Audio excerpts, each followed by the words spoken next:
The problem is there's no known cure, and we probably won't even treat you because we have no hope. I don't think it's an accident that the information on this has been known for 15 or 20 years. They told my parents I was going to die. No one else should have died of heart disease. We had the cure. We've had it for decades. It's going to take a radical shift in mindset. Oh, I can't blame doctors. They're not trained in this field. You know, my genes have already set my destiny. What I thought I knew about healthy eating almost killed me. 3/4 of what we suffer from in America is due to the food that we eat. It's not food to me. It's torture. I think we haven't really focused on the quality of food that we take. We're more interested in convenience. Food is medicine. You gotta put back into the earth in order to get back. Changing what I put into my body can make me live longer. Why doesn't everybody know this?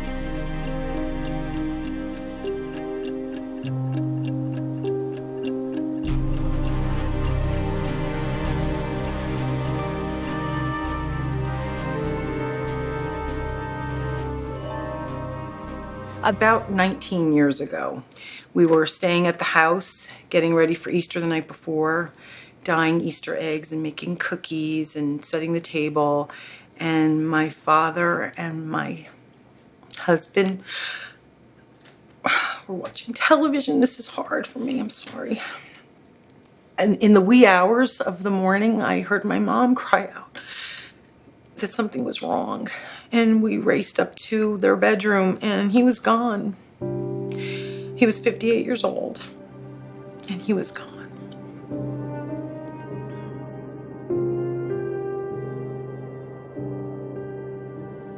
Everybody knows suffering. It's there. People are hurting, and it's a tragedy. And it's important to me.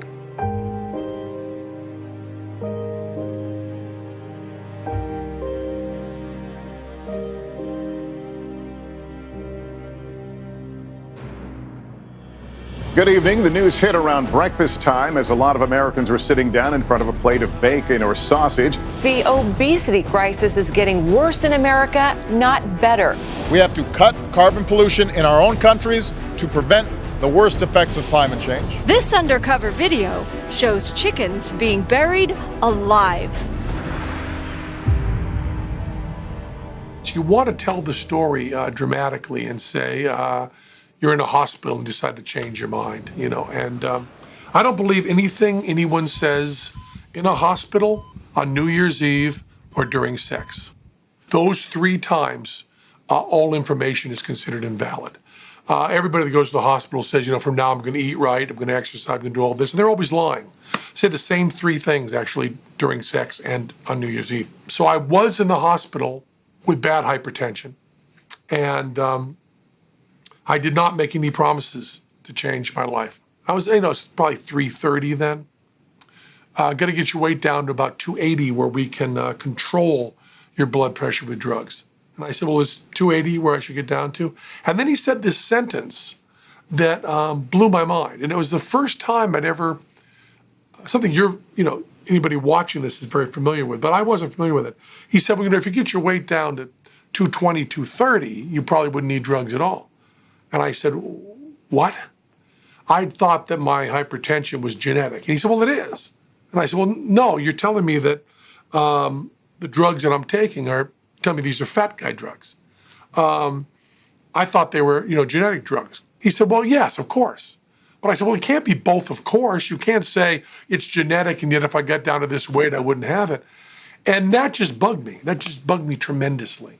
We're eating ourselves into the most overweight and obese population in the history of the human race. In this country this year, we'll spend over $3 trillion on health care. Somewhere between 1/2 and 75% of that are lifestyle-related problems. You get out of your health exactly what you put into it. And we have been putting the wrong fuel in our body. We really didn't learn much of anything about nutrition in medical school. I was really angry. I just could not understand why I didn't learn any of this. The system is set up to reimburse kind of pills and procedures. You get paid to do things for patients. You don't get paid if your patients get better. We live in a pill-popping generation. Everybody wants a pill for this or a pill for that. Big Pharma is in the business of us being sick. They fund medical education.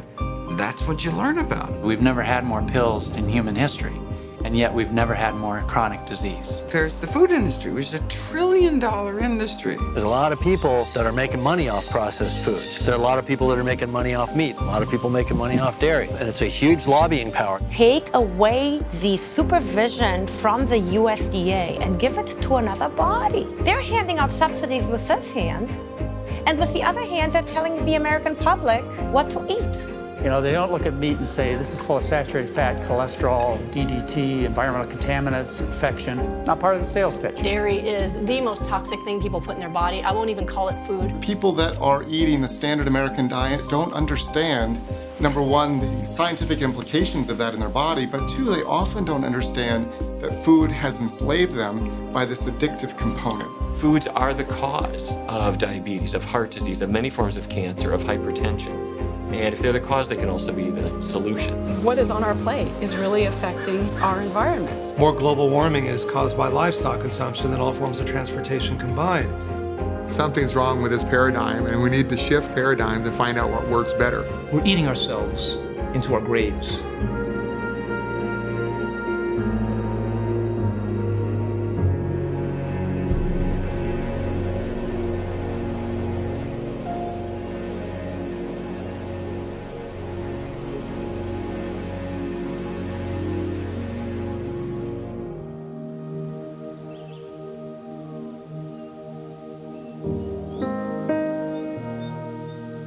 Since a small child, I've had a love of plants. To have this living organism within this tiny little package, a seed, and you plant it, and it grows into such beauty and potential. I am a product of the state of New Jersey. I went to Rutgers, the state university, got a botany degree, and then went on to the state medical school. I received standard academic training.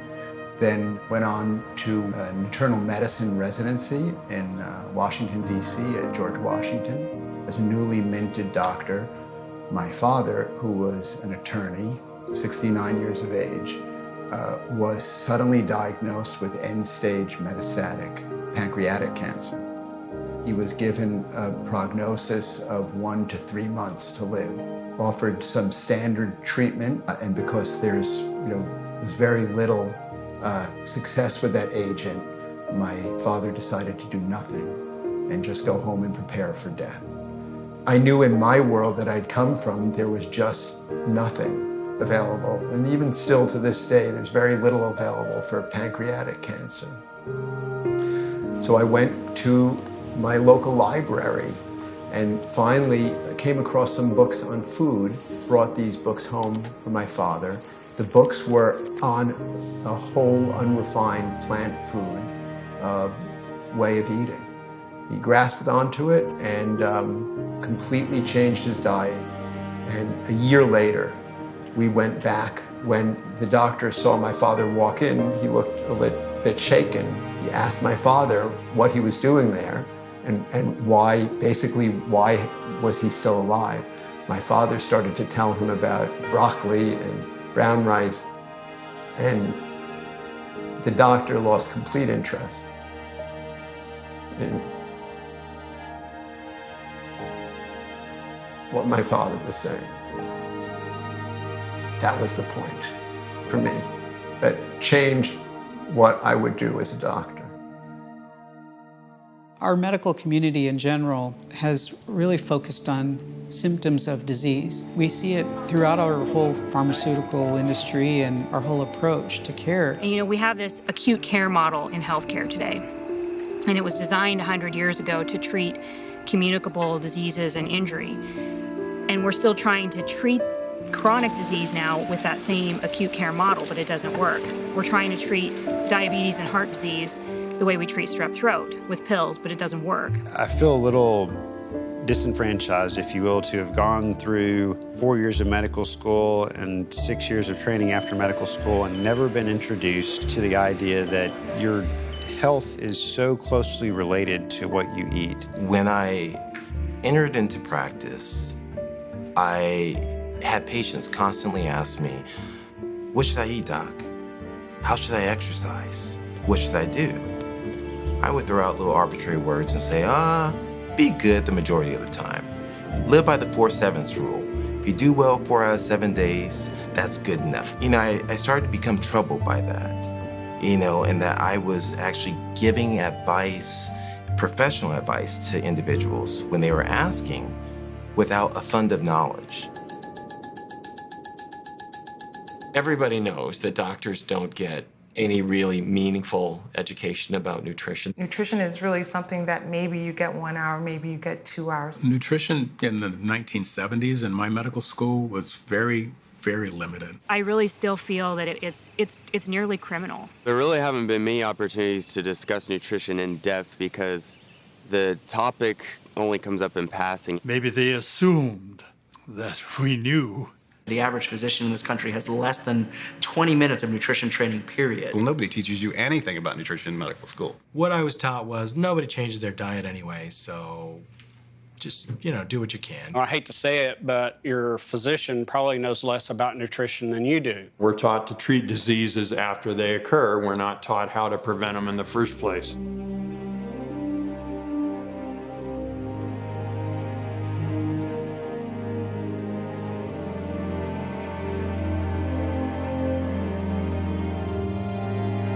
I think that society in general has a broken relationship with food. We're a society that's chronically fed from the time we get up in the morning until the time we go to bed. And when you think about it, the only species that are obese and chronically ill are us and the pets we keep warm and fed. And they get exactly the same diseases. If you eat the same things that most Americans eat, you're going to get the same diseases that most Americans get. I'm a steak guy. Fish. Sushi, actually. I like meat.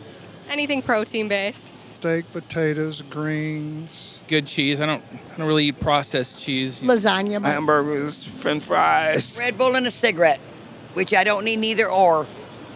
But you know what? I'm so old now, I'm just going to do it anyway. It's sad, but I think I can say this honestly. Probably 95% of America has no idea how to eat.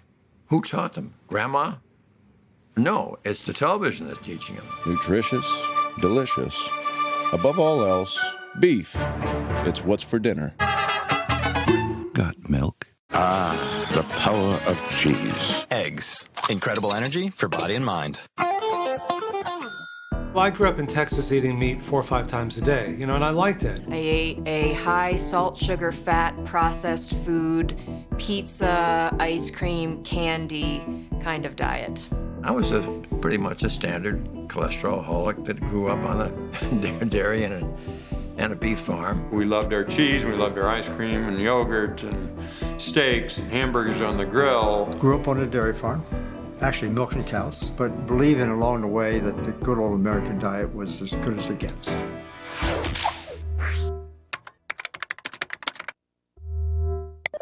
Certain foods are essential. We must have them daily for the sake of health. Meat, cheese, fish, poultry, vegetables, green and yellow, fruits, 2 or more servings daily, at least 1 raw, citrus fruit or tomato often, and eggs, 3 to 5 a week, but 1 a day preferred. Cereal and bread, rich golden butter, and milk, at least 1 quart of milk a day. I've come to see aging in America as a function of accumulated abuse of the human body. Then everybody gather round and dig into those sizzly, juicy Armour Star Franks. Hot dog diggity, are they good? Armour Star Franks. Because Wonder Soft Whipped Bread is made from batter, not dough. It has no holes. Get Wonder Soft Whipped. One of the main reasons that we started eating processed food was it encouraged the shelf life of the product. We were taught that these packaged foods were healthier and they were easier and they made our lives better. And many times it was a white refined food. But of course, refined means about 97% of the fiber is gone, and enriched means most of the nutrients have been stripped out, but we've sprayed a few synthetic chemicals back on for you, and now we call it enriched. Our parents, God bless them, they didn't know any better. The information wasn't out there. Meat and potatoes, that's how you live. This summer, try our new grilled chicken margarita pizza. Who knew crab goes with everything? Whoever put crab on this salmon? On a burger. And don't forget the bacon and onions seared inside fresh ground beef. Introducing Grilled Dogs, flame grilled to perfection and made with 100% beef. Get them now.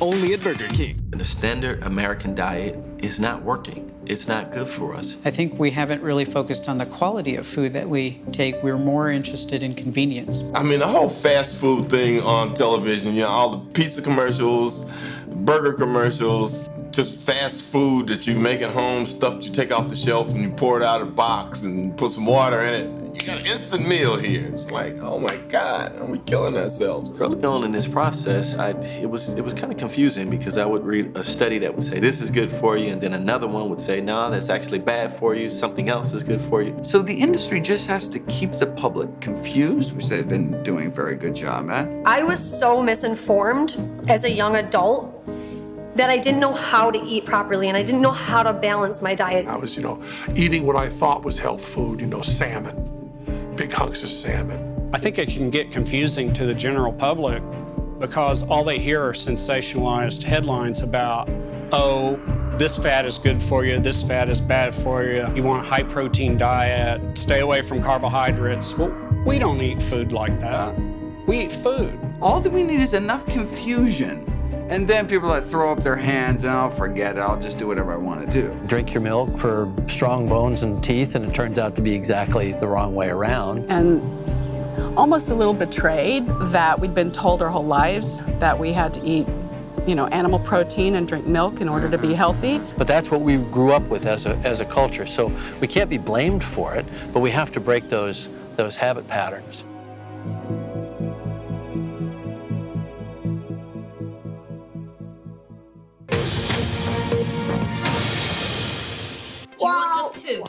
Eating to excess. You've got far too many sausages, Willie. Will you put some back? There are fresh concerns about our globally expanding waistlines. Experts had thought the obesity rate had leveled off, and they don't know why it's rising instead. The new report also shows women have a higher level of obesity than men. The reason people get fat is because they eat fat. From my lips to my hips, the fat you eat is the fat you wear. There's unfortunately been a lot of articles written recently, mostly by non-physicians and non-scientists, saying, Americans have been told to eat less fat, they're eating less fat, they're fatter than ever, so, if low fat has failed, bring out the bacon and eggs.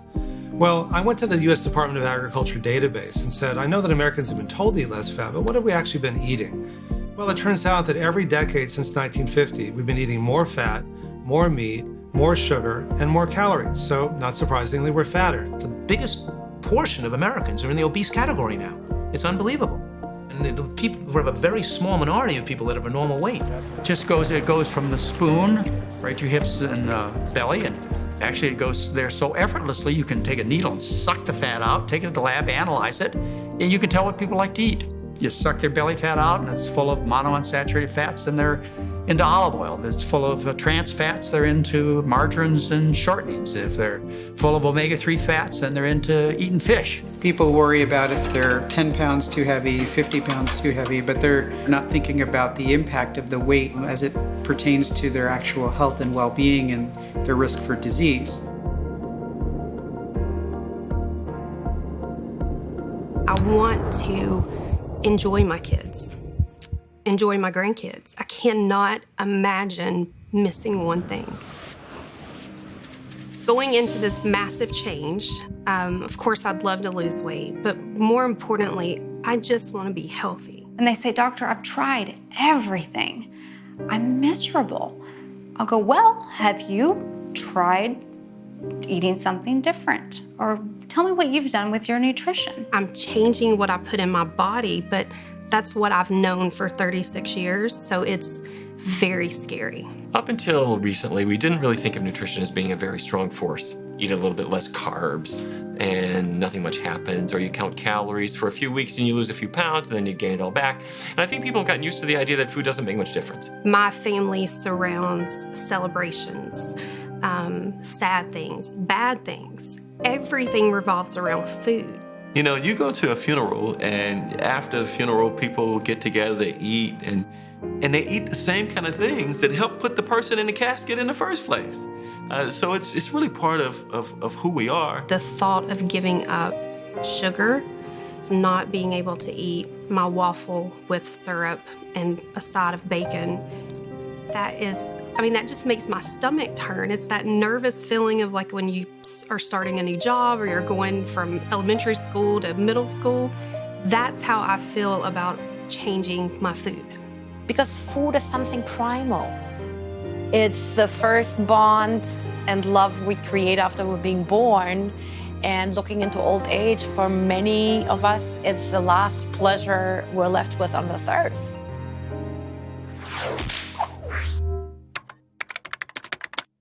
I think a lot of people understand fruits and vegetables are good for you, but they don't know how good the good stuff is, and they have no idea how bad the bad stuff is.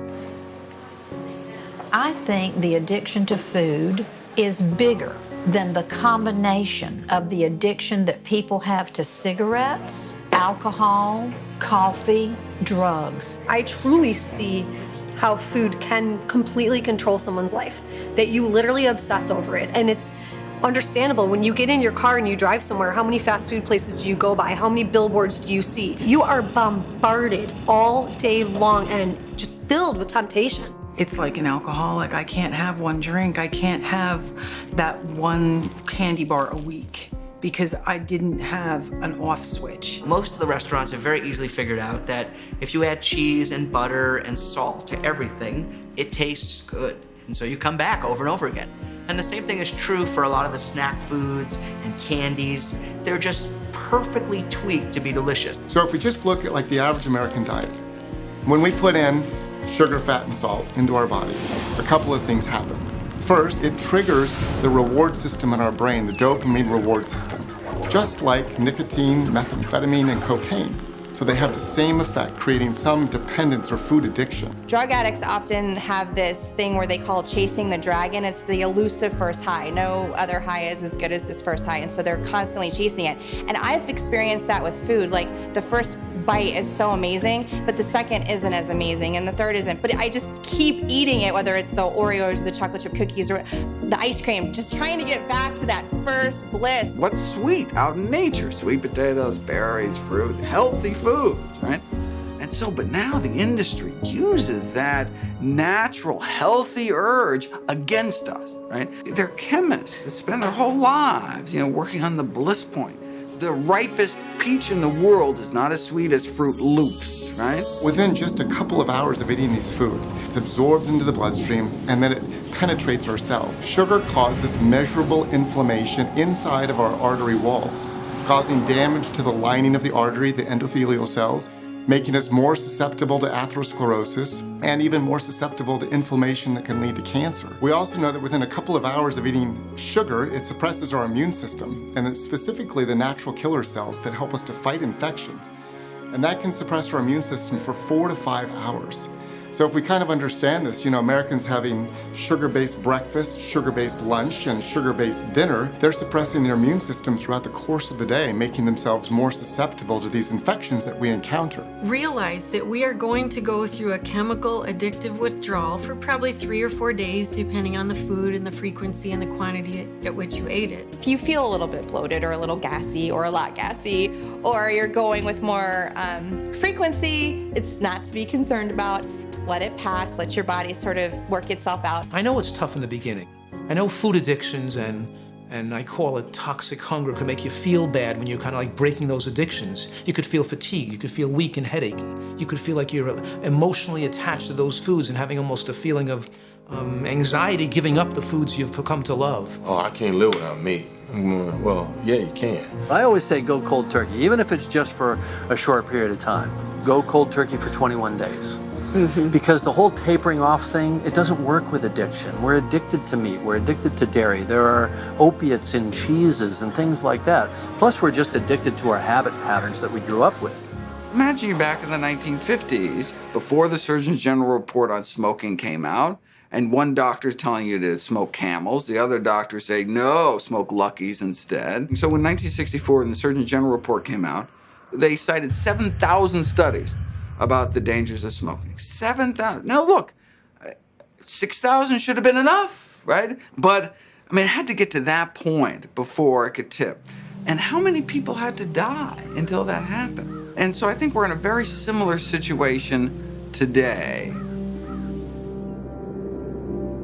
My story starts a long time ago with a lot of issues with overeating, and it escalated many, many times up and down, a lot of yo-yo dieting. Finally, at 380 pounds and diagnosed with type 2 diabetes and hypertension on medication, I decided to make a commitment to a completely different lifestyle of eating.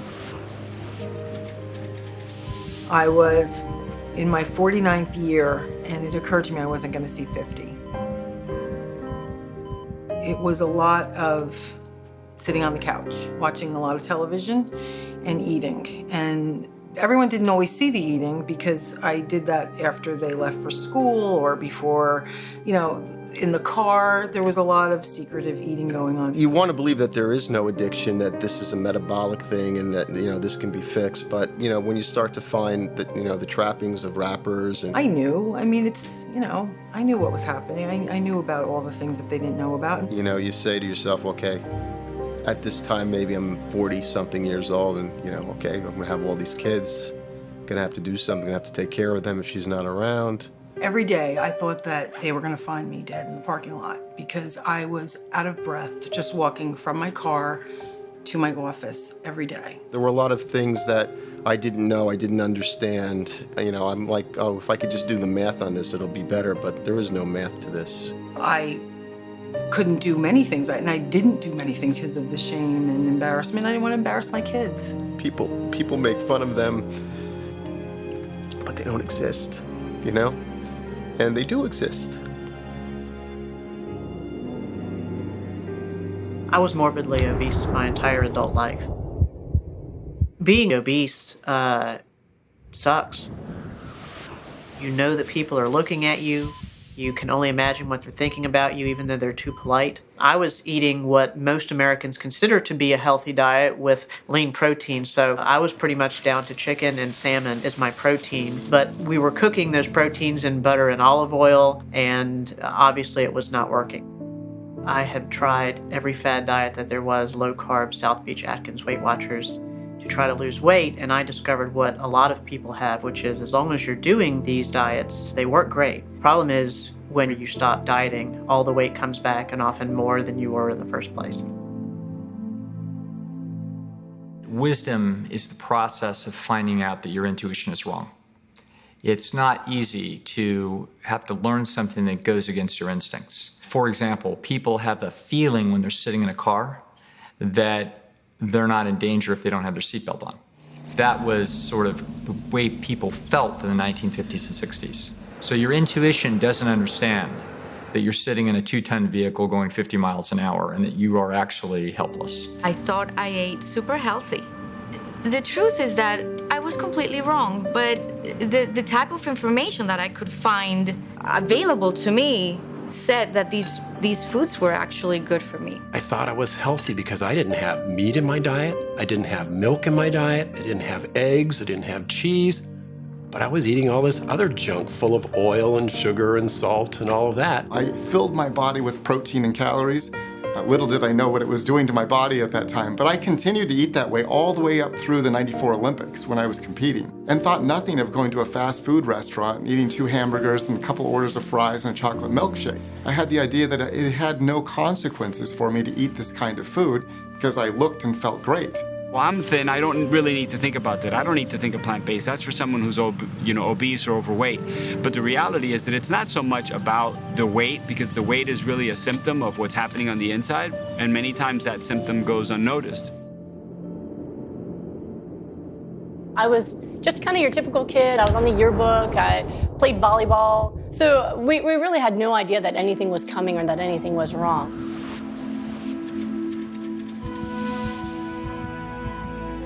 When I was 16 years old, I was told that I had 6 months to live.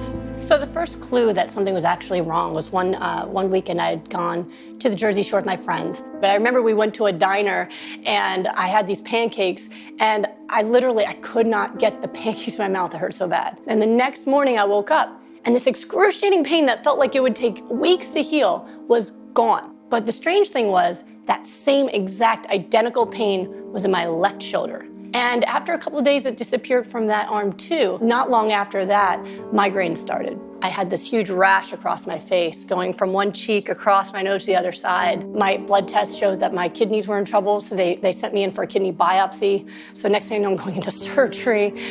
So it was just so chaotic. And the doctor told us what happened, and they said, you're in stage 4 kidney failure, and you've got 6 months if we don't do something really, really aggressive. 6 months you'll be in dialysis or you'll be dead.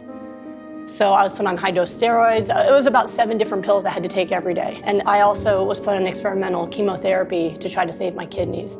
I was told I couldn't have kids. I was told I probably wouldn't live past my 50s. I'd probably be handicapped by my 30s.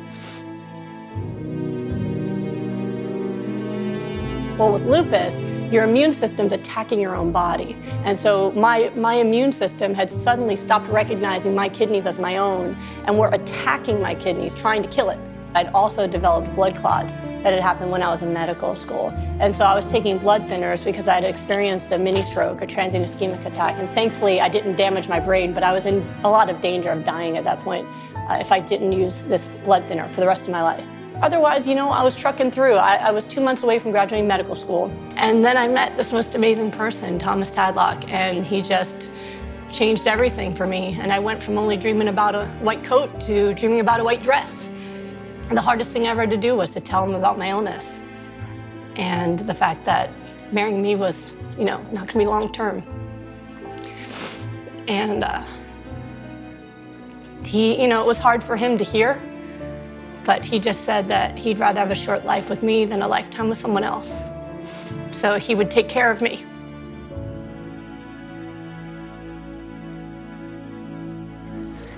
If you need a surgery or if you're in an accident and you need diagnostics, the United States is the place to be. But if you want to prevent chronic disease, we're near the bottom of the list. We're taught to trust the medical field and take the medicine they prescribe to us. Really, I grew up thinking that drugs, things like that from the doctor were the normal thing to do and that that's what would cure you. And unfortunately, the pills aren't the answer, because if they were the answer, we've never had more pills in human history, and yet we've never had more chronic disease. We need education more than medication. And our doctors are not getting this in medical school.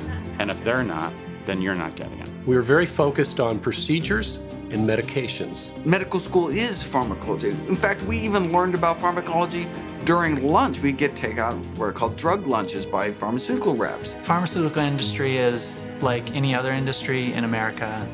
They're there to make money and produce profits. They fund medical education.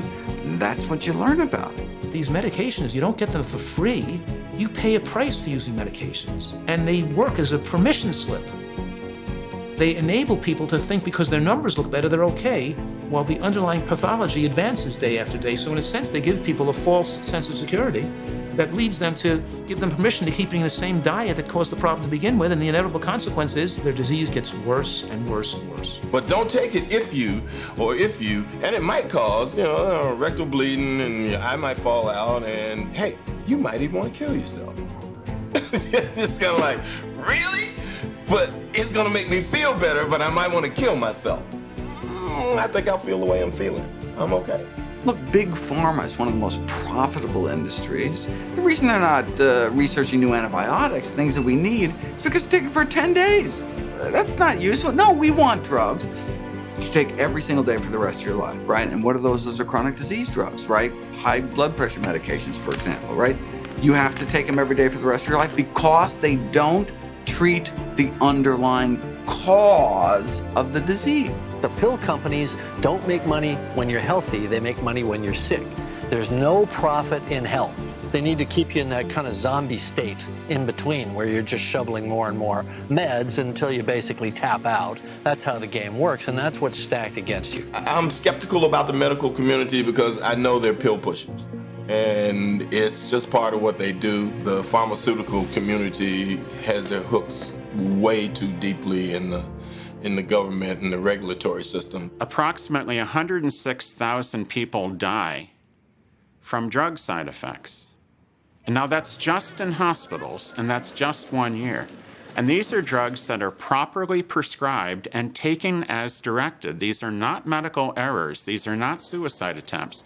These are not mistakes. These are drugs that were prescribed exactly right and taken exactly as ordered. And we're killing 106,000 a year. Now that's a lot. That's 1 million people in 10 years.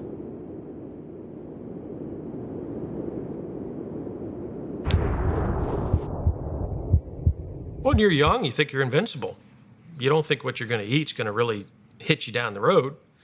Really didn't start thinking about it much until my dad had a heart attack and then had quadruple bypass. And then, you start thinking, well, uh-oh, he's got a problem, So today we're going to see Andre with high cholesterol. His cholesterol report shows that his total cholesterol is 189 on medication. With a whole food plant-based diet, we can take that cholesterol level below 150 without medication. And that's going to be one of our goals. I'm controlling my cholesterol now and my triglycerides with medication, but a lot of the research I've done on the medications I'm on is not very positive, and they have side effects, and I've suffered some of the side effects. If I'm going to be on this for a long time, is there a better way? If I can do it through a dietary means, which would allow me to get off of these drugs completely, that would be the optimal goal. Well, for me to change anything, I'm going to have that proof to where through this diet, it will put my triglycerides in a safe range, my cholesterol in a safe range, and hopefully the cholesterol ratios, good to bad, within an acceptable range. I'm open-minded to see what happens, give it a shot, see if it works. I mean, what you have to lose?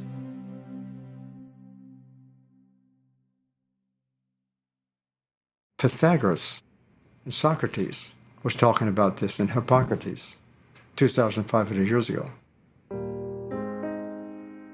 The healthiest cultures on the planet, without exception, were plant-based. I don't think it's an accident that the information on this has been known and is now just bubbling up. Then you have to ask the question, why are we so oblivious to all of this? That gets you to questions concerning, obviously, governance. The U.S. Department of Agriculture, whose mandate is to promote agricultural products. I mean, that's what they do. At the same time, we put them in charge of protecting public safety by meat inspections and, nutrition guidelines. How the government's telling us what to eat is through what they subsidize. And so that's what people eat, because people eat what's inexpensive. What foods are subsidized? Well, we're going broke, so shouldn't we be subsidizing healthy food? So are we making apples cheaper? Are we out making kale cheaper? No, the subsidies go to the sugar industry and goes to feed crops, primarily to feed livestock. So you can actually get kind of below cost of production thanks to our tax dollars. We are giving billions of dollars to the livestock industry so you can make dollar menu burgers. In 2014, I had the privilege to be invited to testify in front of the USDA Dietary Guidelines Advisory Committee in Washington, D.C. Out of the 46 speakers invited, 42 represented industry. First, Americans who consume the recommended amounts of dairy foods are better able to meet key nutrient recommendations, including calcium, vitamin D, and potassium. In fact, it's difficult for most Americans to meet these nutrient recommendations without consuming at least 3 servings of dairy foods daily. We know quite well that a lot of these policy decisions and political decisions are being made through financial considerations with people with big money, big companies, big CEOs, and big Washington connections. And so when it comes to eat more messaging, like eat more fruits and vegetables, they come out and say it. But when it comes to eat less messaging, well, then there's a conflict, right? And so what do? They don't actually mention foods, God forbid. They say, eat less saturated and trans fatty acids. Now that's wink, wink, nudge, nudge, code for eat less, meat and dairy, and that's the sources of saturated fat, particularly cheese and chicken in this country. But they can't come out and say, eat less Cheetos. They can't come out and say, eat less meat, eat less dairy. They would get hammered. Dairy is one of the strongest lobbies as far as food production in this country goes. They have the most money, and they will use it ruthlessly. There's not an asparagus lobby that I'm aware of. There's no money in telling people to put the burger down and have a broccoli spear. The USDA had an internal newsletter that promoted Meatless Monday. So once a week, for your health, for the environment, consider, reducing meat consumption. And there was such a political firestorm to that radical proposition that it was retracted within hours. I think that was just a lesson that you can't even go there. Doesn't matter what the science says. Money talks in Washington. The dogma in the nutrition industry, if you open up the fitness magazines and if you open up the bodybuilding magazines especially, is like you will never succeed unless you eat as much animal products as you possibly can. So I was terrified at first. I was like, okay, I want to be healthy, but I don't know what's going to happen. That's the first question anyone asks when you tell them that you're a plant-based athlete is like, where do you get your protein? It's funny that protein is an issue because number one, people don't know what it is. Number two, they don't recognize it in food. The whole protein thing is such a myth. It's a mainstream propaganda thing by these dairy and animal companies that throw this thing out there, that the amount of protein you need in your body. Standing in front of you, it's obviously not a hindrance in bodybuilding to eat whole plant foods. So what's the problem with so much protein? It can damage our kidneys. Some even cancers will grow or exacerbate because of high levels of protein. And for somebody who's absolutely stuck on protein, that's their big issue. I'm not sure I'm going to get enough. Get in your car, go to the nearest rural area, pick out the biggest bull that you can find. Then go to the nearest racetrack, find the fastest, biggest, most muscular stallion. Go to the zoo, look at the tallest giraffe, the biggest elephant, and all of those animals with rippling muscles are vegans. They are getting all of the protein they need entirely from plant sources, and you will too.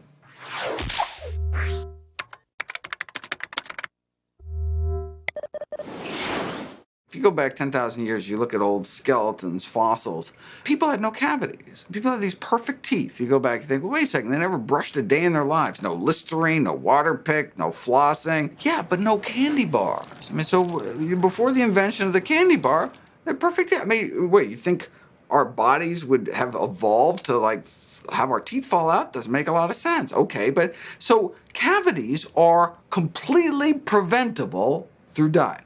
We say, well, wait a second, if they're completely preventable, why do people continue to get cavities? Well, people like dessert that kind of outweighs the cost and discomfort of the dentist chair. And look, that's fine, right? Look, I enjoy the occasional indulgence. I got a good dental plan, right?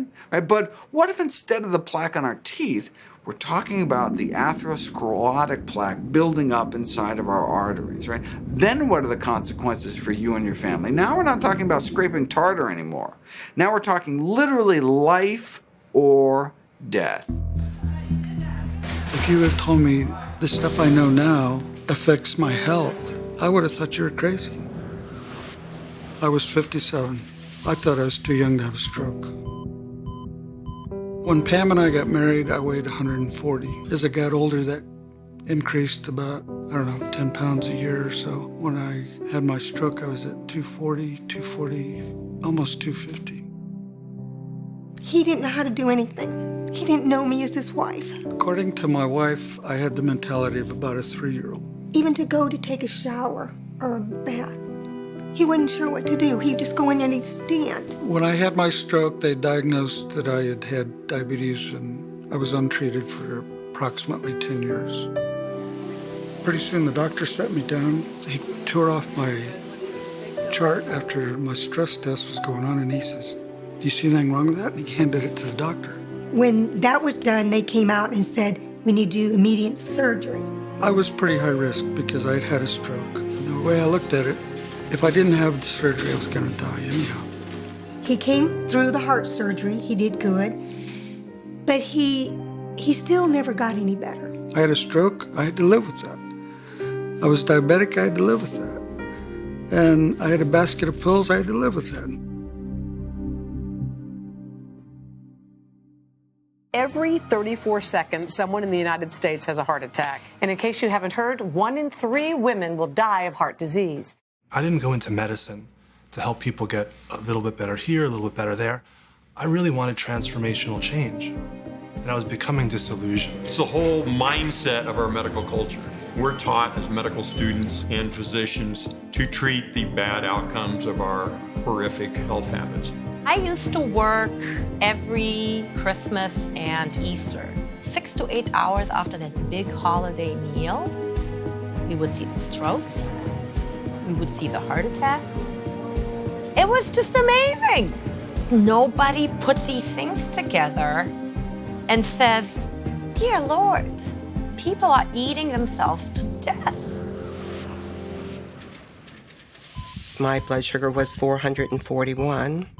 I had 5 blockages. 2 of them were 100%, 2 was 80, and 1 was 70%. I was on 13 pills a day and 2 shots. I had 7 stents in my original right coronary artery. They just kind of dismissed that it was anything to do with food, that it was more family genetics, that I had a double whammy because I was diabetic. Since the days of Hippocrates, there's almost been a basic covenant of trust between the caregiver and the patient that wherever possible, the caregiver is going to share with the patient what is the causation of the illness. And today in cardiology, generally that's just not being done at all. Not at all. We cut people open, we bypass their clogged arteries, you tell them they were cured, and more often than not, they would go home and do all the things that had caused the problem in the first place. You know, smoke and eat junk food. And more often than not, the bypasses would clog up and we'd cut them open again, sometimes 2 or 3 times. And so for me, we were literally bypassing the problem. We weren't really treating the underlying cause. If you had a nail stuck in the bottom of your shoe, and every time you step down, it hurts your foot because that nail's poking your foot, I could give you some Tylenol or Advil and say, well, just keep going on. Or I could say, I believe we found the cause. Let's remove that nail from your shoe and you don't need any medication. That's the way it is with a whole food plant-based diet. As a youngster, my family had a lot of health issues. And as a kid, I remember my 2 favorite uncles having to have bypass surgery. And these were people who I loved. And they were never the same after the surgery. And then one day, I started waking up with the most severe pains in the morning. I just knew something was really bad, but I kept thinking, maybe it'll just go away. You know, I just wanted to believe anything, but oh my goodness, I've got some heart issues. I went to the Cleveland Clinic. I had 100% on my right artery blocked and 2 at 65%. I had a hardening of the right side of the artery. I also had left bundle block. I had an enlarged heart, I had leaky valves. I was a real mess. Even though we tend to think of advances in medicine as being a new drug or a new laser or something really high-tech and expensive, in our studies over the last almost 40 years now, we've used these very high-tech, expensive, state-of-the-art scientific measures to prove how powerful these very simple and low-tech and low-cost interventions can be. And we found for the first time that not only can you help prevent disease, but you can actually reverse it in most cases. What Ornish showed, 1990, in the most prestigious medical journal in the world, he could measure and show that the arteries were opening up without drugs, without surgery, just, plant-based diet and other healthy lifestyle changes. After that publication, no one else should have died of heart disease. We had the cure, we've had it for decades, yet hundreds of thousands of people continue to die from this preventable, treatable, reversible disease. The catheter is again in the aorta, now in the left main, and injecting dye into the left main. And if you look very closely, I'll slow it down, you can see there's a significant narrowing of the vessel right here. See, this is a normal vessel here. This is a circumflex vessel. And if you look right here, it's very hazy. And so that's a cholesterol plaque that is limiting the flow significantly down this vessel. So the patient comes in with a heart attack or comes in with chest pain. Most of what I do are coronary bypass grafts. Oklahoma is #2 in the nation for death from cardiovascular disease. And it's because of the way we eat. There's no question about it. About 6 years ago, I woke up with left arm pain. I went to my cardiologist. My cholesterol was 494. My triglycerides were over 3,200. I had a stress test. It was abnormal. I had a 85% blockage of my left anterior descending, an 80% a little further downstream, and a 70% of my right main coronary. And he said that it was too big to stent, so he recommended I have a triple bypass. It was like a slap in the face because it just never crossed my mind that that would happen. So many of our friends had this happen, and they went in and they had the stents and they were fine, and that was what we were gonna do, So it was a real wake-up call. One of my partners recommended that I read the China study. I had read that the Saturday before the arteriogram, and in that book is mentioned Prevent and Reverse Heart Disease by Dr. Esselstyn. And so I found that book, read it literally that day, called my cardiologist and said, I think I want to try diet before I have bypass. And it literally scared him to death. Don't let your culture hold your heart hostage. Hey, it's in the family genes. I'm going to get it. I'm going to die of something. Why not let me eat what I want to eat and enjoy life? I hear that all the time. It's very common for people who have a family history of heart disease to have a family history of eating a very poor, low nutritive quality diet, high in junk food, high in salt, sugar, and fat. One of my sites that I work at is a heart hospital.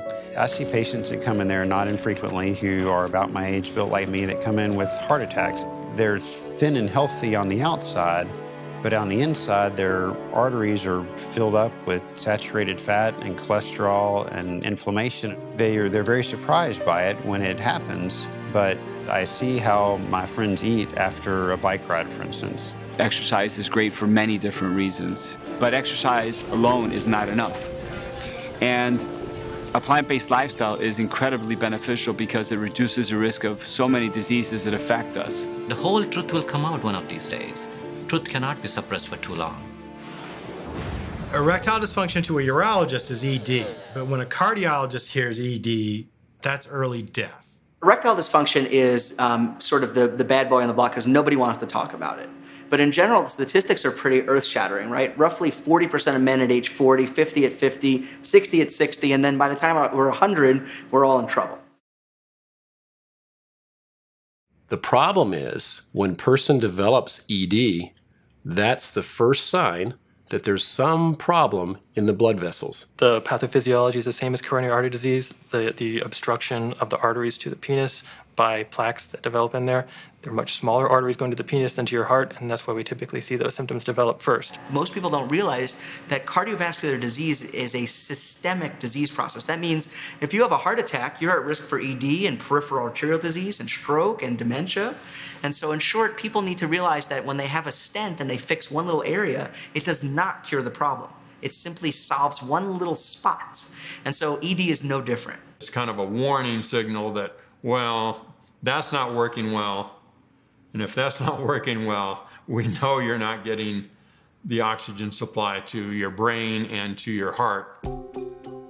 Where cardiovascular disease has its inception is when we progressively destroy the capacity of our life jacket and our guardian, which is the innermost layer of the artery, the endothelium. The damage to the endothelium begins when an excess LDL cholesterol is absorbed into the artery walls. The resulting inflammatory response triggers immune cells called macrophages. They enter the vessel wall and begin to gobble up the excess cholesterol, creating these foam cells. Now, these large cholesterol-laden foam cells accumulate, resulting in plaque buildup from the inside out, causing a pimple-like area to bulge into our artery passageways. Over time, the covering of these pimples can rupture, triggering a blood clot that can block normal blood flow to an area, resulting in a heart attack or a stroke. Back in 1900, we consumed about 4 pounds of oil per person per year. Currently, 74 pounds.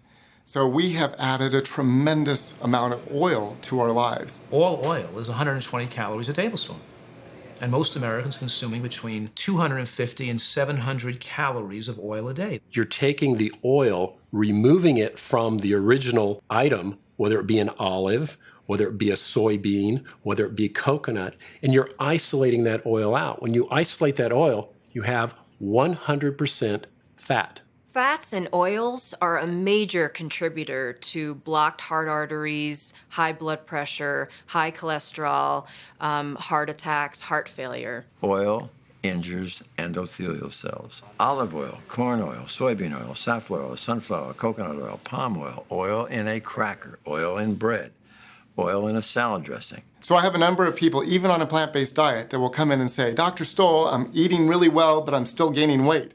And my first question to them is, well, how much olive oil, coconut oil, etc. are you using in your diet? When they start to add it up, sometimes they're adding 5-6 tablespoons a day.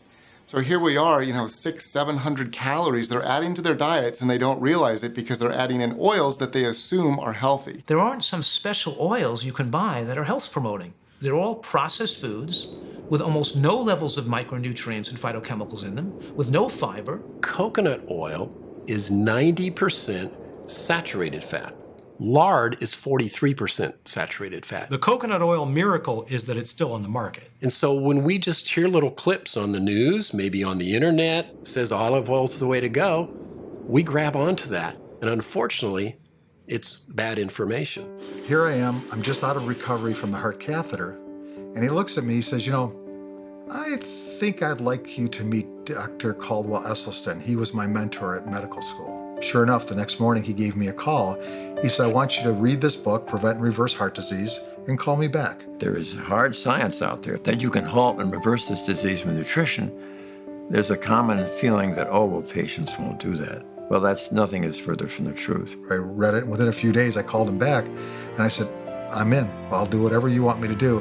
When folks are willing to change their, 50, 60, 70-year-olds worth of habits, it's amazing watching Cure for the first time in my career. I really believe that diet is the primary way that we need to change things. I've been now plant-based for almost 3 years. What it's done is, at that time, my cholesterol was 310. Today it's at 143. Plant-based nutrition has allowed me to have more energy than I've ever felt in my life. The body is a natural self-healing machine, and disease is unnatural, avoidable, and in most cases reversible with superior nutrition. What I thought I knew about healthy eating almost killed me. One moment, I was eating meat with every meal. The next moment, whole food, plant-based, a very drastic change overnight. Within 6 months, my cholesterol was down to 115. My LDL was 15, which was as low as they could measure. My triglycerides had fallen to 175. The last time I had my cholesterol checked, it was 96, and my triglycerides were 97. And there's not a drug on the planet that can do that. That is solely through diet. And I'm just utterly amazed that the human body has the ability to heal itself so quickly. I've used my body for 53 years. I'm currently 59, and I feel better now than I felt when I was 35. Genetics is not our destiny. Our genes can be directly affected by the food we eat. We know that you can reverse heart disease with a plant-based diet. We know this. You cannot do it with medication, but you can do it with plant-based diet. And when they ask doctors, why don't you teach people this? They say they don't think people are going to want to do it. It's too difficult.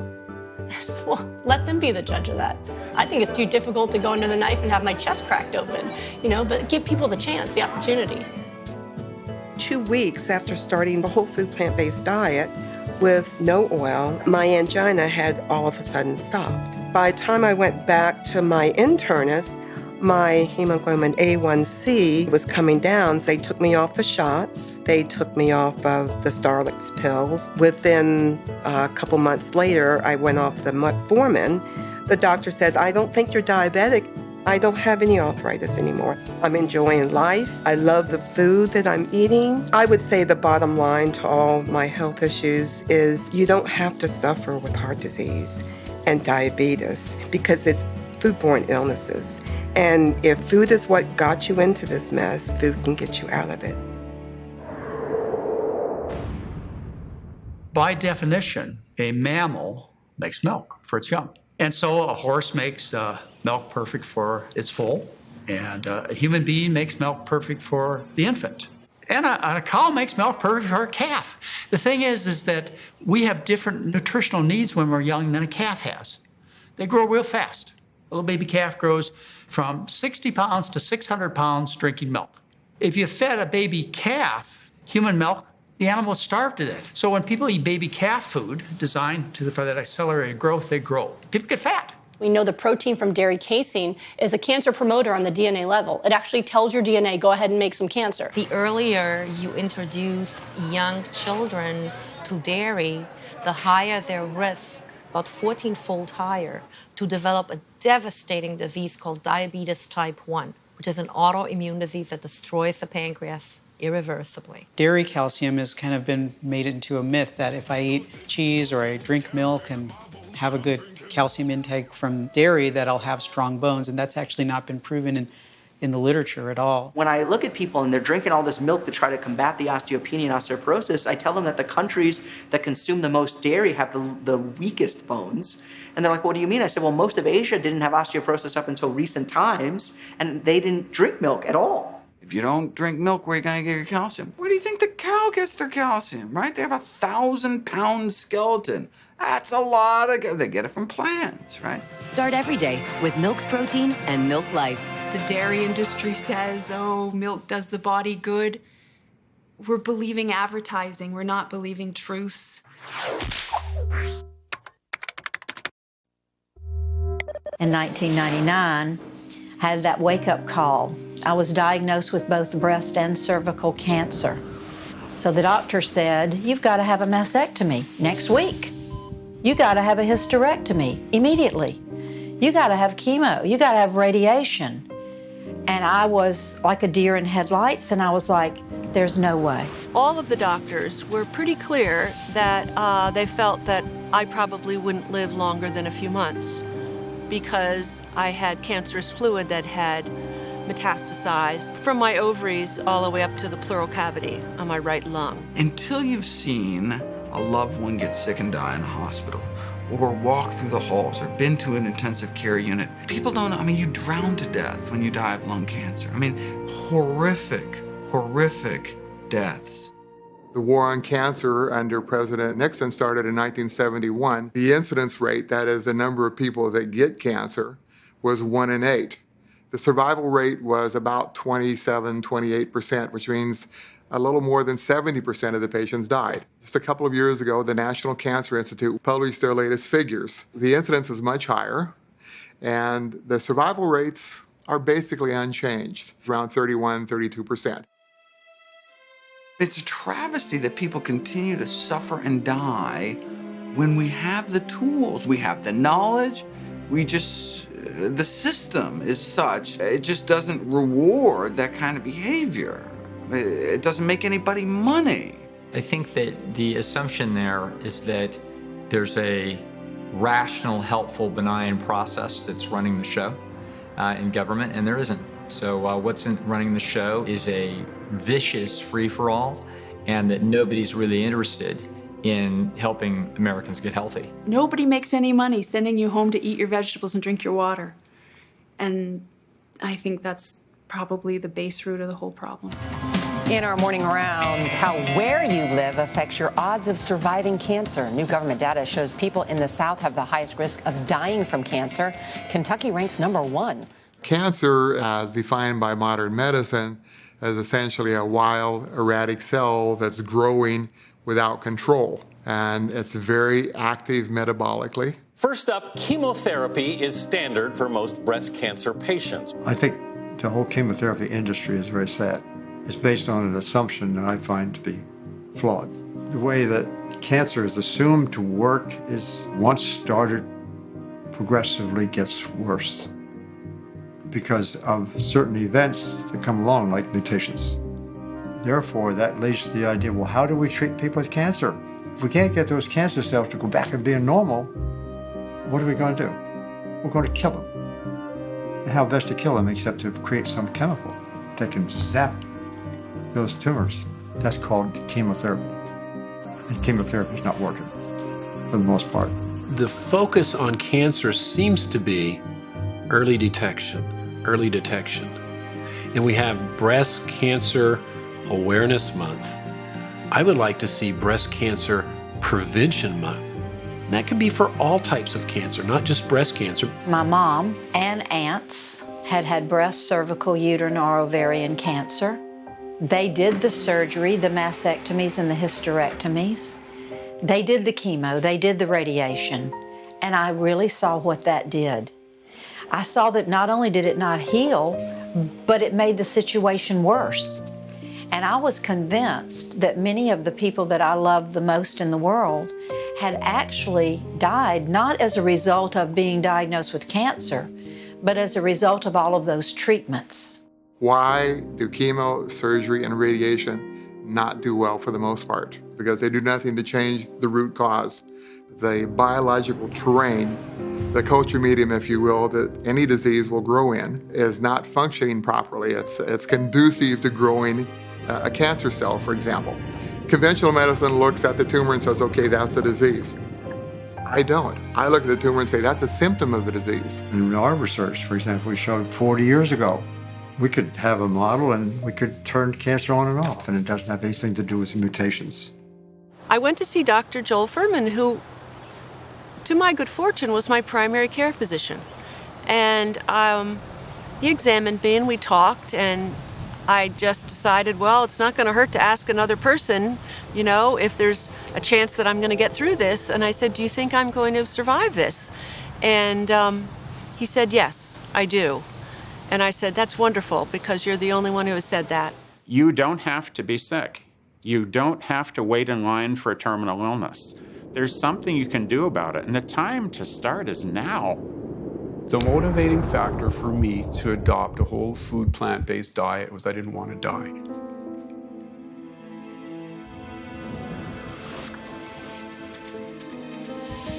My wife had adopted whole food plant-based ideology for at least 2 to 3 years. And I did it really purely as for health. I had dragged the family along fairly successfully.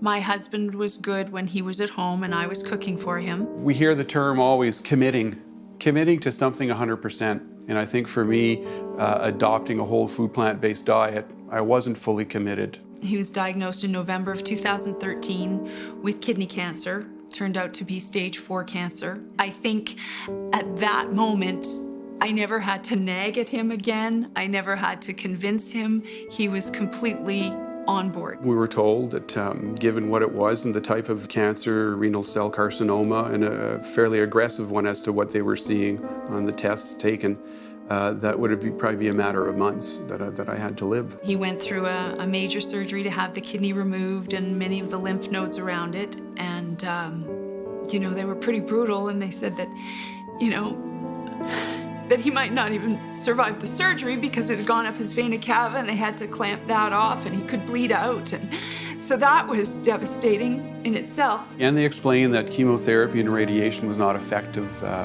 in controlling or healing or working with renal cell carcinoma. And they said there was current research being done with respect to immune therapy drugs. He recovered really well from the surgery rather quickly. He was accepted into a trial study, and it was an immune-boosting therapy, and we went down to Vancouver for that. And after the 3rd treatment, it attacked his liver. So they explained to us that this liver attack, the side effect from the drugs, and the rates that my liver was battling right now could be a fatal episode. So he was dismissed from the study because it doesn't look good to kill your trial patients, so they basically sent us home to recover from that. There's no way. I'm not gonna do surgery, chemo or radiation. He said to me, what do you mean, no? You don't have a choice. He said, you'll be dead in 6 months. I said, well, I'll tell you what. If I'm not dead in 6 months, I'll come back to see you.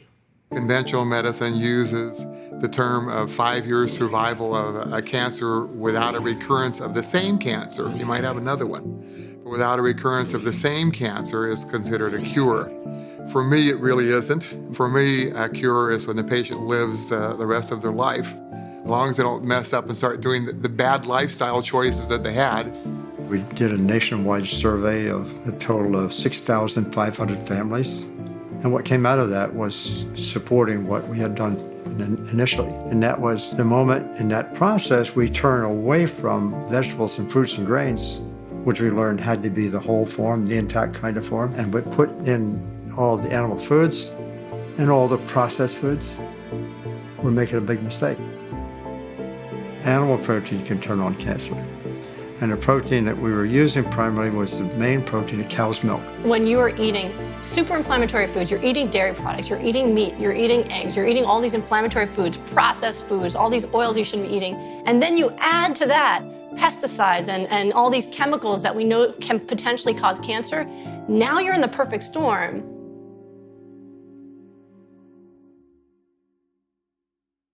So I continued on with our whole food plant-based diet, and he just got better and better. And with each scan, things were reducing, lymph nodes were shrinking in size. And initially they had said it would be naive to think that this would not spread. And it didn't spread, and it reduced. And it kept reducing to the point where it was radiologically undetectable. At this 2-year period where you're told plain and simple that you're probably going to die if you make that outset date. You're probably going to get sicker and sicker. And I didn't. And I got healthier and healthier and healthier. And at 2 years, when he should have died, according to them, he went back to work, full time. I've never been this healthy in my whole life. And I'm carrying on. What has brought me here this far, this healthy and the way I am, has been adopting whole food plant-based. There's no two ways about it. My friends and family didn't believe me. They didn't approve. My doctor didn't like it. But when that 6-month mark came, I made that phone call. I want an appointment. When they ran all the tests, and I was completely cancer-free, some of the things that I found from those tests he ran, not only did I not have cancer, but rheumatoid arthritis that I was diagnosed at the age of 27 with, that the doctors had told me then, you could be crippled by this. You could end up in a wheelchair. You're going to have to take drugs for pain management on this. It was gone. I had always had these problems with eczema, psoriasis. My skin looked better than ever. And from a little girl, I was diagnosed with all kinds of allergies. For the first time in my life that I could remember, I had no allergy. Like, this is really something. I realized that this lifestyle had healed my body completely from the inside out. I'm Pamela Swallow. I just turned 70 this summer, but I've been 18 years cancer-free.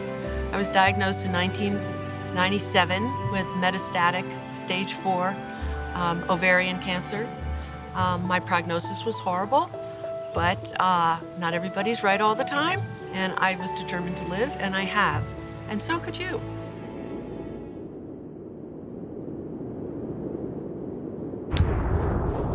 I have a major blockage in my right thigh. I have a lot of plaque in, I guess, a major artery. I was trying to find solutions.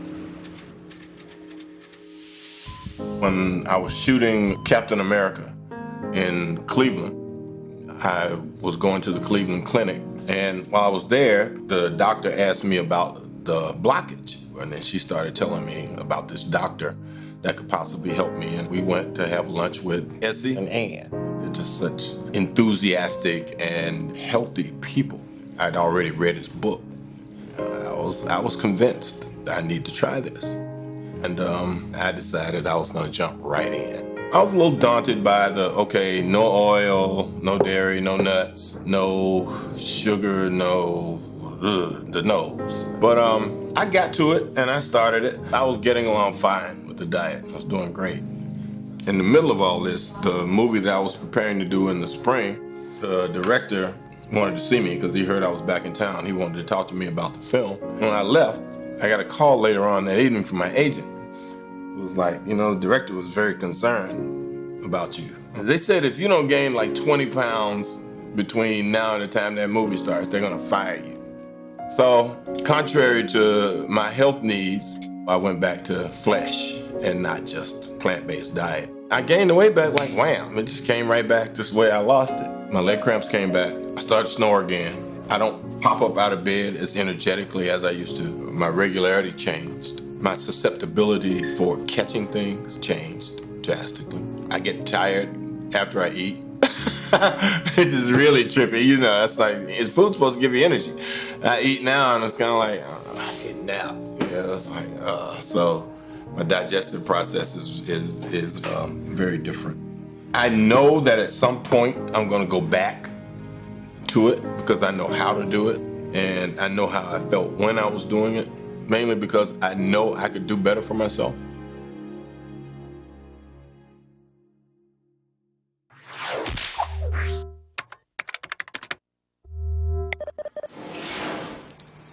And everything that I was ever taught, everything I'd ever read, basically was telling me, hey, Hispanics have a high percentage of diabetes. I was also led to believe it's in your genes, it's just part of who you are.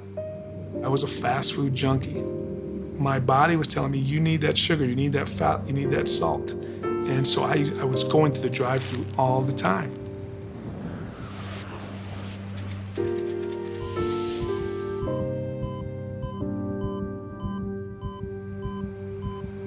My family has been devastated by chronic disease.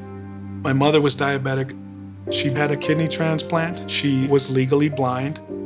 Many years of dialysis, many years of shots, injections, and pills, and ultimately passed away at the young age of 61 years old. My oldest brother, he was diagnosed with pancreatic cancer. He passed in 2002. My twin brother Joe, he's been diabetic over a decade, and just about 4 months ago, he had a heart attack. And then the youngest brother is Martin. He was diagnosed with diabetes at a young age, in his early teens, 13 or 14 years old. He has had his right leg amputated. He has had a kidney and pancreas transplant. He's legally blind. He does dialysis 3 times a week, and he takes 25 medications every single day.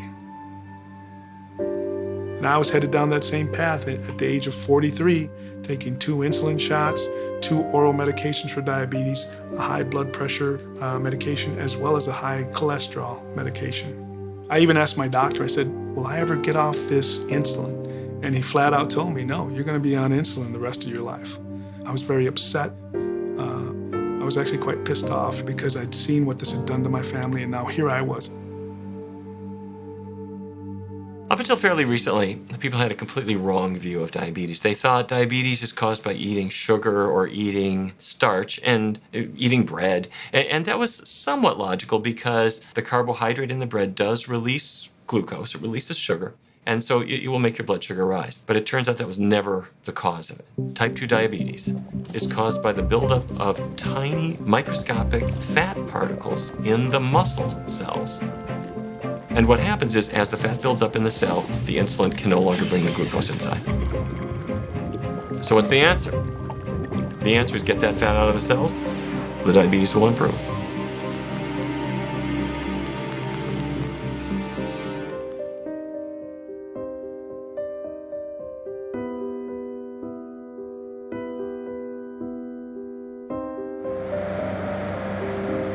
Most of us have no idea where our food comes from. I started to question where that food was coming from and how that food was raised. I never made the connection really between what was on my plate and then that was once a living, breathing animal. Once I made that connection, I didn't want to have any part of it. I don't see animals as food anymore. I see it as complete suffering. And I want people to know that that animal didn't just naturally die and then they package it and it becomes food. That's not how it is. The animal suffered every day of its life. It was beaten, it was tortured, and then it became food for you. The plight of farm animals is more than ever something that really matters to me. But what also surprised me was how many basic human rights violations exist with the humans in addition to what's happening to the animals. A lot of milk that we drink actually has a lot of pus or white blood cells in it, largely because a lot of these animals are not treated as well as they ought to be. You don't have to take a life in order to sustain yours. Every time we're purchasing something, we're voting with our dollar. So if you choose to eat animal products and you choose to take your dollar and vote for cruelty and harmfulness and death, you're part of the problem then. You're not part of the solution. I knew right then and there that I didn't want to be part of anything that promoted cruelty. Informing the public to the truth about what humans are supposed to eat is going to be vital for the future of our health, the future of the environment, the future of animal welfare, and the future of the finances of this country. Sustainability is becoming more and more an issue. So it's not just the health of people, not just cruelty to animals and whatnot. It's actually an issue of survival. People are not making the connection that what they're eating is really affecting the environment. Over a third of the land mass in the world is taken up by livestock agriculture. If you look at all of the animals that are being raised for consumption, it totals around 70 billion. Livestock are basically black boxes of inefficiency, right? You pour in huge amounts of feed, of protein, of energy, water, and these animals have the audacity to breathe and move around and waste energy and live their lives. And then only about half of them you can eat, the rest is a skeleton and skin. I mean, it's just like huge amount of resources to get these tiny kind of scraps from them when we could just be eating the food direct, cut out the middle moo. We're having a big water shortage in California now. They're rationing water. Long showers, 40 gallons of water. Short showers, 20 gallons.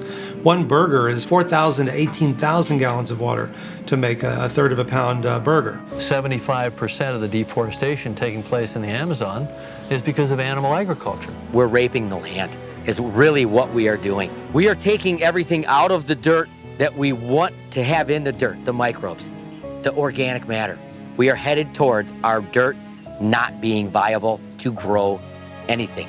Most people don't understand that the biggest contributor to greenhouse gases, more than all transportation combined, planes, trains, boats, automobiles, is animal agriculture. We need to do something right now to start reversing global warming. Well, I can do something about that right now. I can just stop eating animals. So when you start thinking of world hunger and you start thinking about all the water that's being wasted and transportation, not to mention the cruelty, you start looking at it from a bigger picture and realizing that your dollar that you're voting with doesn't just affect you, it affects not only your fellow human beings, but also your planet. So when you start to educate yourself, not just about the way that you feel and about the way the people around you feel, but when you really start to take it all in and you've just started to lean in, oh, you're in all the way. The formula is clear. You want to eat the foods that promote good health. You want to avoid the foods that contribute to poor health. Basically, we don't eat anything with a mother or a face.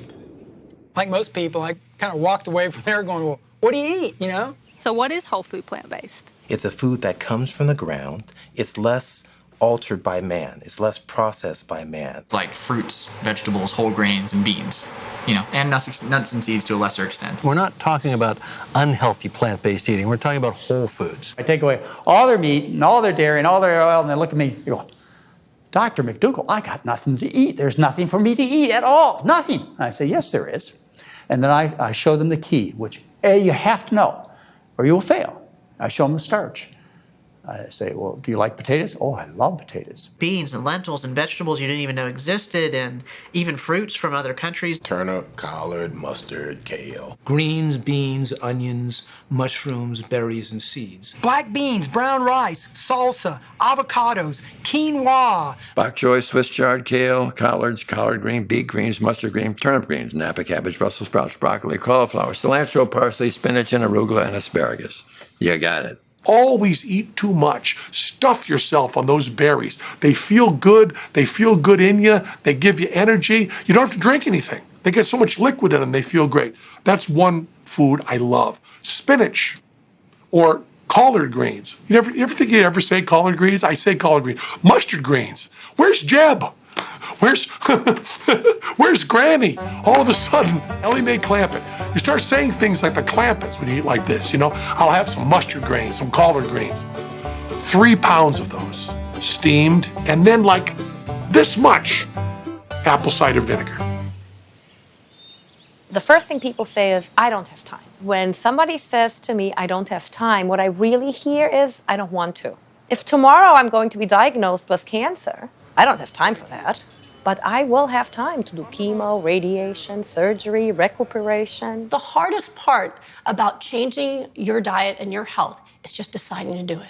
Oh, plant-based diet, I don't think I'd like that. Well, you think that long enough, you probably won't try it. Don't you remember when you were little and Mom put something on your plate and said, well, just try it? No, I don't want to try it. Well, just try it. It's like riding a bike. You like the idea, you want the outcome. You can read about the technique all day long, but at some point, you've just got to get on the bike and find your balance. And once you find your balance, you just glide. and it's so freeing. So I started, and I started very seriously. I started every meal, 3 meals a day, which consisted mainly of fruits and vegetables, some nuts and seeds, and it worked. And in about 6 months, I lost 120 pounds. And then over the course of maybe another 6 months, I lost another 100 pounds. So I lost 220 pounds. The diabetes went away within weeks, and the hypertension also went away. I started to feel great. She's got so much energy today, I can't really keep up with it, to be honest with you.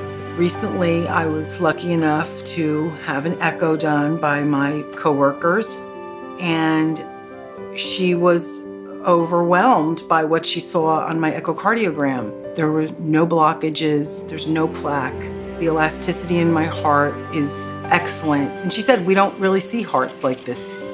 The number one thing that she said was, Susan, I'm convinced. I see what you eat every day, but this, for me, as a echocardiogram sonographer, this is what sells me.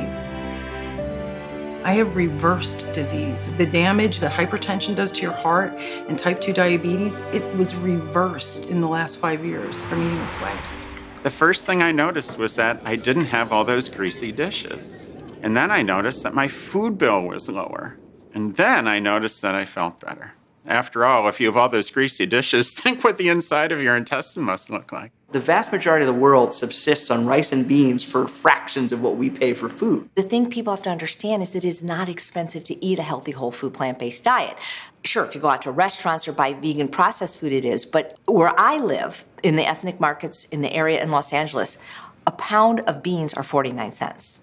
And you get it, cook it in your pressure cooker, you're done in 10 minutes. For me, I'm not buying meat anymore. I'm not buying dairy anymore. When in season, I can go to my local farmer's market. And when I explain to them, they ask for how can I do this really? And I say, well, you can actually buy a 25-pound bag of brown rice for $25. You can buy a 20-pound bag of whatever your favorite bean is for $20, and a bunch of fresh frozen vegetables for 99 cents a bag.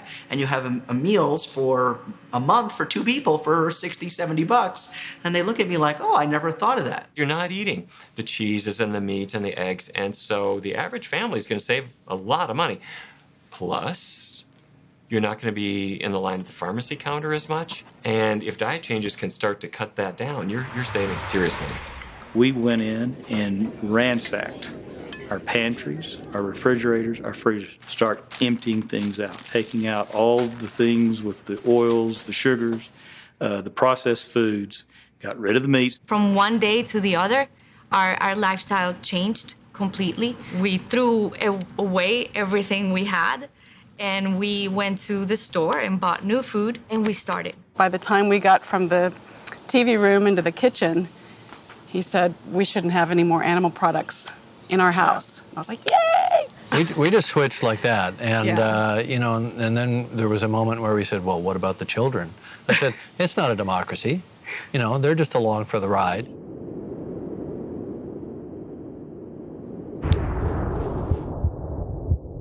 I want to feel better. Looking back at where I was just 11 months ago, I don't even recognize that person. I could not imagine the drastic changes that we've seen in less than a year. Not only the physical changes of the weight loss, but coming off medication, I feel good on the inside. I don't hurt anymore. My knees don't hurt.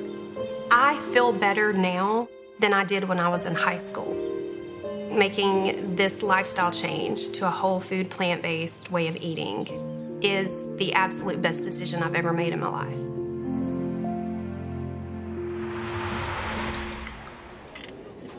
It's not so much about trying to invent a new way of life, but rather discovering the foods that are right here in front of you. So it's about shopping in the produce department. It's literally about knowing which aisles to walk down in your supermarket, which stuff to grab, and which stuff to just keep walking right past. The first priority is to eat whole, unrefined plants and to avoid animal-sourced foods and foods that are processed. A fresh roasted beet. Oh. I get really excited about produce. The foods that don't require a label tend to be the highest in nutrients and most beneficial for your health. Things like fruits, vegetables, whole grains, beans, lentils. However, there are a lot of foods that do have labels. I'm talking about your frozen pizza that's got a dozen ingredients in the crust and a dozen more in the toppings. My God, there are paragraphs of ingredients. You don't want that. Especially you don't want the mono and diglycerides, you don't want the added oil, and there are usually 4 or 5 or 6 different ways that they're stuffing sugar at you. For example, we'll pick up Raisin Bran, and I'll show folks, okay, tell me how much sugar is in that per serving and how much fiber is in that per serving. They very quickly realize that often they may be eating for breakfast something that is a bowl full of sugar. You can pick up a jar of spaghetti sauce, and it'll have sugar in it. Now, that being said, there are plenty of packaged foods that can be a part of a healthy diet. For example, canned vegetables, frozen fruits and vegetables. However, the way they're packaged matters a great deal, and the way they're processed matters. So in teaching people about label reading, I tell them if it has a package, turn it over and look at the label. So let's take a look at this one because it looks really promising. It says 100% whole grain. It also says heart healthy and a good source of fiber. So let's take a look at the ingredients just to make sure. Whole wheat flour, water, sugar. Sugar's the third ingredient. It's also got soybean oil in it and those mono and diglycerides that we don't want. So again, it's so important to read those labels.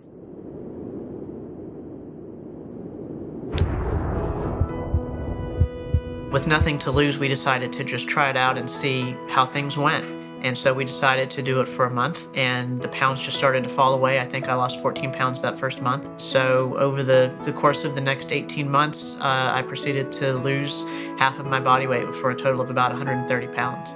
It's never too late to feel young, to lose weight, to feel energetic, to enjoy your family, your children, your grandchildren, your great-grandchildren, and be able to help heal yourself with food.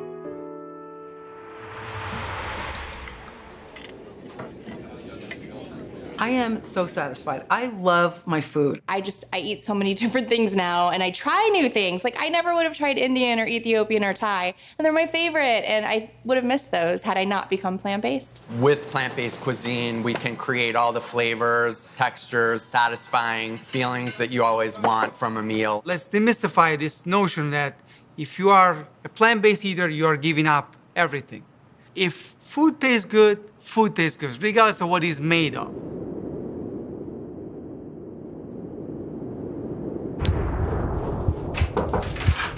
Hi, good morning. Hey, Doc. Good to see you. Welcome back. Hi, how are you, Yvonne? Good. When I first heard about this, I thought it was a bunch of malarkey, And then a challenge was made, try it. What does it hurt? So I tried it. Without medication, your cholesterol was 300 range. Yes, previously. Okay. And now, without medications and making some changes in your diet, your cholesterol is 171. Really? Yeah. So it's almost half of what it was before on no medication. Your triglycerides have dropped another 20 points. Both your cholesterol and your triglycerides are safely in the normal range. Sweet. On no medication. That is proof to me. You can't lie in the numbers, and you can't lie with shedding the weight. And I felt great. So we kept on going with it, and it's working. I was told and I was convinced by my doctor, you're going to be on this for the rest of your life because you're just genetically predisposed to be this way. And it took this to prove to me that's not true. I'm eating plant-based, whole foods, and my cholesterol is no longer an issue. I feel as good as I did when I was 20.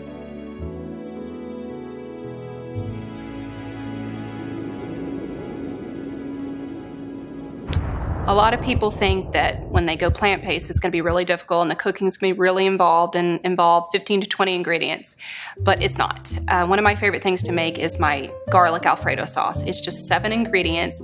Basically just start out with chopping some onions, chopping some garlic, throw it in a little bit of vegetable broth on a pan, saute it for about 8 minutes until all the broth is evaporated, and then you just add it to your blender, and you're going to want to add the cooked vegetables, the remaining broth, which is another cup, I have a half a cup of cashews. Now, if you don't have a high-powered blender, you're gonna have to soak your cashews for about 5 to 6 hours. Otherwise, they're gonna turn out gritty, and you don't want that in your sauce. You're gonna want it thick and creamy and smooth. A 1/4 cup of nutritional yeast. That's gonna give it a depth of flavor and a little bit of cheesy undertone. 1/4 teaspoon of black pepper, a half a teaspoon of salt, and 1 tablespoon of lemon juice. Blend it up, and you got some delicious Alfredo sauce, and pour it over some cooked pasta. And everybody's gonna be shocked that there's no dairy and there's no butter or cheese in it. It's really, really delicious. It's just as rich as traditional Alfredo sauce, but it's actually good for you. It's about just being creative. It's about not so much seeing roadblocks, but rather seeing the opportunities that come with these new aspirations that you may have. There are 3 reasons to eat out. 1, you don't have to do the dishes. 2, the ambiance. 3, companionship. You never go out to eat to further destroy endothelial cells, okay? Everybody says, well, gosh, Dr. Esselstyn, it's so hard. Aren't they going to have some of these places have oil? Yeah, all of them. When the waiter or the waitress comes to your table, you turn in your seat, take your glasses off, look them squarely in the eye. You must understand that I am deathly allergic to a single drop of any oil. Now, you get creative.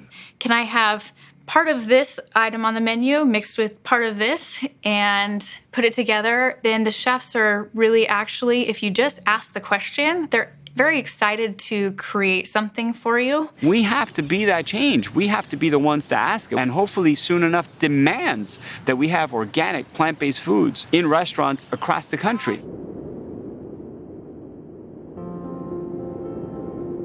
We adopted this lifestyle on December 3rd of 2011. Within days, 3 to 4 days, I start to see my sugars plummet, and I'm seeing my weight drop anywhere between 5 to 7 pounds per week. My psoriasis went away. My heartburn, I've not had heartburn since I adopted this lifestyle. And I'm Mexican, I love spicy food. I eat jalapenos and spices, Indian food.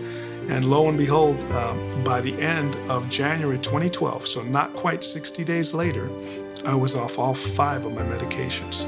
4 to 5 months in, my erectile dysfunction went away. So here we are 3.5 going on 4 years later. My health continues to be normal. My A1C levels, my cholesterol levels, my blood pressures. I'm healthier than I was even 20 years ago. So when my wife and I adopted a whole foods plant-based lifestyle, we basically changed the trajectory of my family's future. So we're gonna make the cauliflower hot wings, which you're just gonna love. They're really easy. So you start with a head of cauliflower, or you can cheat like me and buy pre-cut florets. Just set those aside and whisk together 1/2 cup of plant-based milk, such as soy milk or almond milk, 1/2 cup of flour. I'm using chickpea flour today, but you can use any flour that you happen to have. Whisk in some garlic powder or some onion powder, or even cayenne if you want it to be hotter, or a little nutritional yeast. Then pour your almond milk into your flour and mix it so it forms a batter. Take each floret and dip it into the batter and shake it off just to coat it. Put it on your baking sheet. Bake it for about 12 minutes at 450 degrees, just until it's golden and fork tender. And then when you're done, toss it with some hot sauce or teriyaki sauce or barbecue sauce. Just mix it together, and then you have your hot wings ready to go. When we're looking at this plant-based nutrition data, it's more than heart disease and risk factors. It's actually a lot of cancer, a lot of inflammatory diseases such as lupus and Sjogren's syndrome and rheumatoid arthritis. And so, plant-based nutrition and good lifestyle are good for a variety of things, not just heart disease.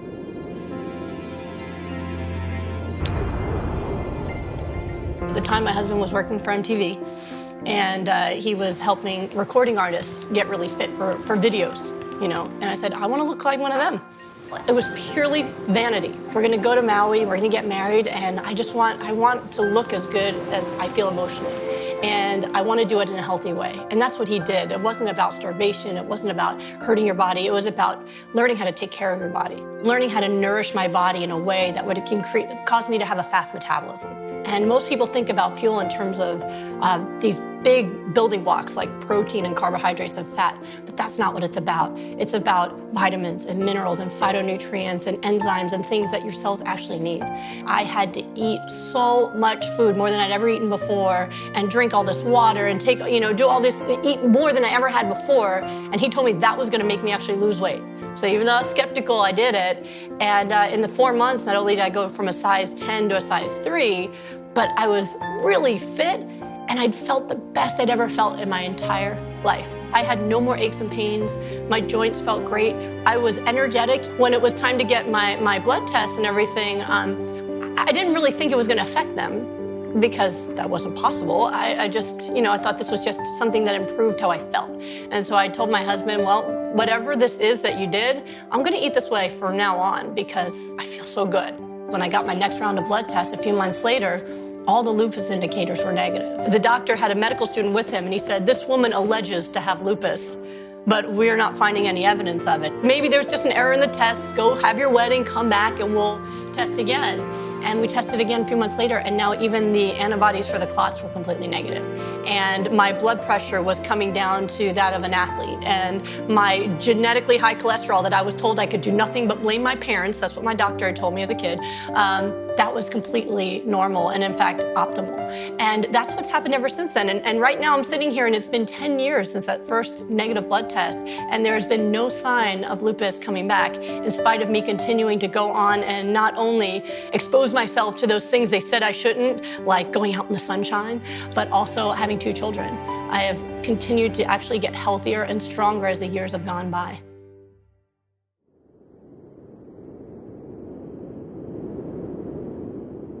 I think we all love processed food for their convenience, but what if you could have the convenience without the processed food part? One of my favorites is macaroni and cheese in a box, which I grew up with like everybody else and used to love. So I've come up with a vegan version that's whole foods. It's something you can keep in your pantry in a jar, pull it out, and take a little cup of it and just mix it up with some non-dairy milk and just pour it over some noodles, and you got an instant, easy dish. Comes together in about 30 seconds, so you better watch carefully or you'll miss it.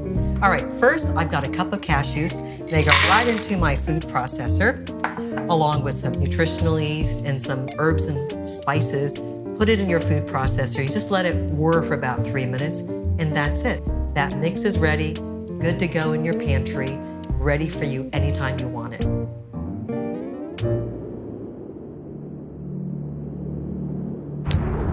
After about 2 weeks, the things I noticed was I had a lot more energy. I could walk a lot further and I could walk a lot faster. I dropped a bunch of weight. My cholesterol dropped like a rock.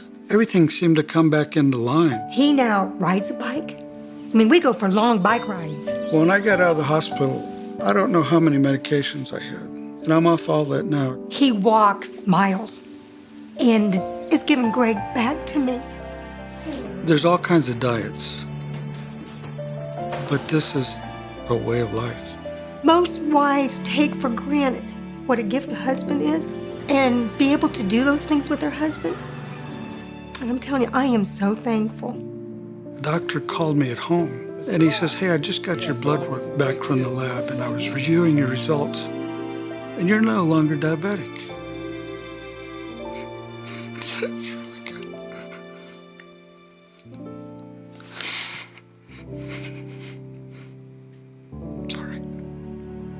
We've had this astonishing experience that we've lived through, and it's kind of shaken us awake as far as what's important in life. That's what so many of us in healthcare want, is to make these changes in people's lives. It is the most effective and powerful way to treat the broad range of illness that a primary care doctor confronts. It's just the easiest thing you can do to have better health. It's low-hanging fruit, literally and figuratively. I did not know how bad I felt until I felt good. I'm sure there are times in my life when I was younger that I felt better, but there's no time I remember feeling better. You will lose weight. You will lose your high blood pressure. You will lose your diabetes. You will feel better. You'll lose your risk for stroke. You'll lose your risk for dementia. So there are side effects. Dr. Esselstyn entered my life at the worst time in my life. And I felt like he was a godsend. My life changed. It's the single best thing I've ever done, by far. I believe that my chance of getting coronary artery disease is zero. Whole food plant-based nutrition is indeed the answer to the healthcare crisis in America. It's all about sustainability of the mind, of the body, and of the planet. Change doesn't come from the leadership down. The leadership only changes when people wake up and demand it. Demand that change. You know, today is a different day. Today is a new opportunity to live the life that you want to live. Not just the one that you're living, but the one that you truly, really want to live. 2 weeks, 3 weeks, all you got to do is try it. There are people in the world that do it for ethical reasons. There are people that do it for health reasons, and there are people that do it for environmental reasons. And ultimately, it doesn't matter why you do it, because it's a win-win-win. I've been in medicine for over 30 years, and for the very first time, I can truly look someone in the eye and I can say, I can heal you. Realize that there are people who love you, who need you to do this because they need you in their life as well. It's the best thing that ever happened to me. It saved my life, saved my marriage. I'm very proud of her. This is progressive medicine. This is correct medicine. This is where medicine should be. The vegetables and the fruits and the whole grains and the beans, those foods have power that you never imagined. And it's time to put it to work. Come on. What's on your plate?